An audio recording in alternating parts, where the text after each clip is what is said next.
ಹಾಗೆ ಒಂದು ಎರಡು ಮನೆ ಕಟ್ಟಿದ್ದ ಅವನಕ್ಕಿಂತ ಚಂದನ ಕಟ್ಟಬೇಕು ತನ್ನೆಲ್ಲ ನನ್ನಲ್ಲಿ ಬೆಳೀತು.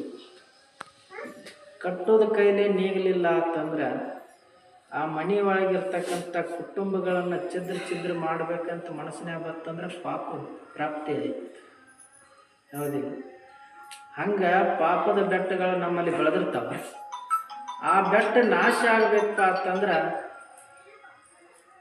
ಬಸವಾದಿ ಶರಣರು 12ನೇ ಶತಮಾನದಾಗ ಹೇಳಿದ ಮಾತಿದು. ಅಂಥ ಪಾಪಗಳೆಲ್ಲ ಹೋಗ್ಬೇಕಾಗತ್ತಂದ್ರೆ ಮಹಾನುಭಾವರ ಸಂಘ ತೋರಿಸಿಕೊಡಲ್ಲ ಸಂಗಮ ದೇವಿ. ಹೇ ಭಗವಂತ, ಸದಾಕಾಲ ಸತ್ಸಂಗದೊಳಗೆ ಈಗೇನು ಇಲ್ಲಿ ಕನ್ನಡದೊಳಗೆ ಕೂಡಿರಲ್ಲ, ಹಿಂಗೆ ದಿನನಿತ್ಯ ಶರಣರ ಸಂಘದಲ್ಲಿ ಇರಿಸಿದೆ ಅಂದ್ರೆ ಅಂತರಂಗದೊಳಗಿರ್ತಕ್ಕಂಥ ಪಾಪದ ಬೆಟ್ಟ ನಾಶ ಆಗ್ತೈತಿ ಅಂತ ಹೇಳಿದ್ದಾರೆ. ಅದಕ್ಕೆ ಸದಾಕಾಲ ಶರಣರ ಸಂಘದೊಳಗಿರಬೇಕು. ಇದು 6ನೇ ದಿವಸದ ಕಾರ್ಯಕ್ರಮ. ಶ್ರಾವಣ ಮಾಸ ಇಡೀ ಭಾರತ ದೇಶಾದ್ಯಂತ ಗುರುವಿನ ಸ್ಮರಣೆಯನ್ನು ಮಾಡುವಂಥದ್ದು ನಮ್ಮ ನಾಡು. ಈ ನಾಡಿನೊಳಗೆ ನೀವೆಲ್ಲ ಗುರುವಿನ ಸ್ಮರಣೆ ಮಾಡ್ತೀವಿ.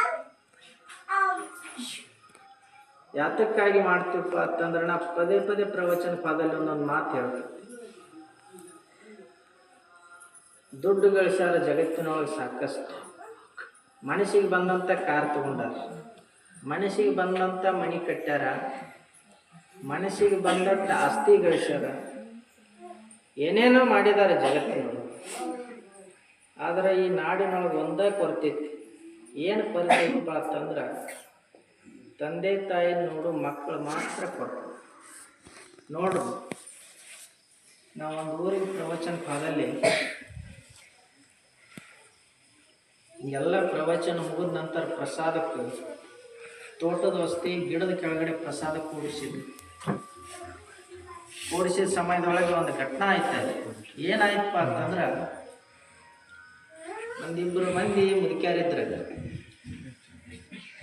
ಆ ಮುದುಕ್ಯಾರು ಪ್ರಸಾದ ಕೂತಾಗಿವರು ಭಕ್ತರು ಕರಿಬೇಕಾಗಿತ್ತು. ಅವರು ಕರೀಲಿಲ್ಲ. ಅವರು ಒಂದು 5-6 ತಿಂಗಳಾತ ಗಿಡದ ಕೆಳಗೊಂದು ಪರದೆ ಕಟ್ಟಿ ಅಲ್ಲೇ ವಾಸವಾಗಿದ್ರು. ಆ ಸಂದರ್ಭದೊಳಗೆ ಒಬ್ಬರು ಮಹಾತ್ಮರು ಬಂದಿದ್ರಲ್ಲಿ ನಮ್ಮ ಜೊತೆ. ಅವರು ಅಜ್ಜಿ ನೋಡಾಕತ್ತಾರ, ಕರಿ ಪ್ರಸಾದಕ್ಕಂದ್ರು. ಎರಡೂ ಮುದುಕ್ಯಾರನ್ನ ಕರೆದು ಪ್ರಸಾದ ಮಾಡ್ರಿ ಅಂದಾಗ ನಗೆ ಮುಖದಿಂದ ಪ್ರಸಾದ ಮಾಡಿ ನಾವೆಲ್ಲ ಕಾರ್ಯಕ್ರಮ